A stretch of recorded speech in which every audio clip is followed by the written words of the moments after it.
Hello everyone, LRon here with part 3 of my Minecraft 123. And so, as I was saying before, it seems like the day-night cycle's probably an hour equals a minute.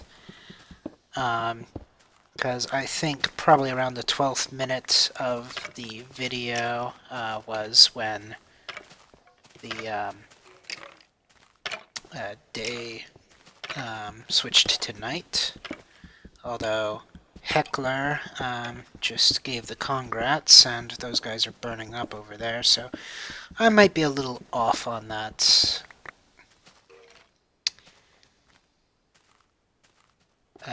Could be that 10 minutes is a flip, so 20 minutes is the actual day-night, and with the timing that would make sense because I do have that 10 seconds worth of fill in dummy space from when I had to what do you call it? Basically, I need to cut out the first 10 seconds of each rendered video because it ends up being corrupted. So I have basically a placeholder. So, oh boy, that's right.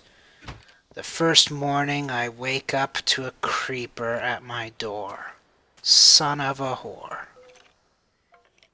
And so, yep, I am scared to death when I see that. It's like, okay, I need to weigh my options. And I decided that the best course of action was to make a door and a sword. And for whatever reason, I'm putting the door next to the coal instead of on the coal. Not digging my life choices here right now. I'm sure Heckler would have loved to have jumped onto that. Is that him right there on the corner? Oh yeah. Not good.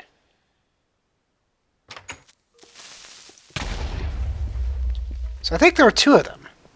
Because I thought I saw another one around the corner there. Now, lucky me, that wasn't too impactful. I guess pun moderately intended, because it certainly did have a big blast impact, but it didn't really damage my stuff, and it only took me down to half health. All in all, I would consider that to be a successful first creeper encounter. I mean, yeah, it certainly got to explode, but at least we're alive. We didn't have to do much in the way of fixing things. And did I mention we're alive? Alright. So then, these archers should have burned up, but they're getting shaded by the natural ceiling here. So I'm going to need to fix that later on. And for some reason I'm being a little too timid and cautious.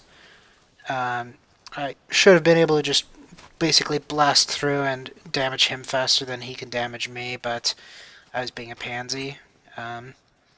And so I eventually decide to ignore him, and I start speeding things up, given the fact that we are now on day 2, and we gotta make up for time somehow. So generally I try to fast forward, like combining things and managing my chests and excessive travel time. And then eventually when something becomes, second nature, I'll start fast forwarding that as well. Like eventually I'll start fast forwarding through chopping down trees, and later on I'll fast forward through actual farming if I'm not doing anything necessarily new. So now I've got my hoe, and I'm going to irrigate. And then I'm not sure if this is just, superstition or if this is, the reality of things, but um, the best results is to go for the dark ones, because those are supposedly wetter. And so having the seeds start in wet gives you better results than having them start in one of the not so wet ones and then they get wet later. I don't know if that's entirely true or not, but that is the superstition that I am going to roll with. And this superstition is probably fed by something that I read 8 years ago, and it's just, yeah. If it ain't broke, don't fix it type of deal. So, gotta place seeds in the ones that darken up first. And there's sheep here, so it'd be nice to kind of pen them up and breed them and whatnot. I don't get around to that until maybe a couple more days. And then I've got sugarcane in my pocket from another stalk of sugarcane. Oh, another one popped. So sugarcane's deal is it grows up to having a max height of 3, and it only needs a height of 1 to grow the other two, and just over time they'll just pop up. And so you just, punch the excess off and let it continue to grow. I think by the end of all of the gameplay that I've done so far, I've got more sugarcane than I'll ever know what to do with. I mean, I could certainly make an enchanting table with what I have, and, huge worthless libraries and whatnot. But in any case, I think it's also used to make cookies, but cookies are inefficient, from what I remember.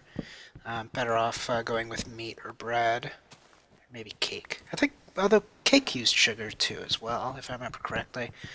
I don't have all the recipes memorized, so I'll tend to pause the game and then pause the recording while I'm looking things up, then resume the recording and resume the game, and then cut the most of the little bits of dead space in between. So now we are cutting a tree with top-down processing. So we are top-down processing this tree instead of bottom-up. There's a nice little cognitive psychology tidbit that has nothing to do with what its original meaning and definition is. Ooh, extra surplus wood. Yeah, sometimes the wood gets stuck into the leaves and falls down later, and certainly the the saplings will do that as well. And so eventually I look at my health and I get concerned.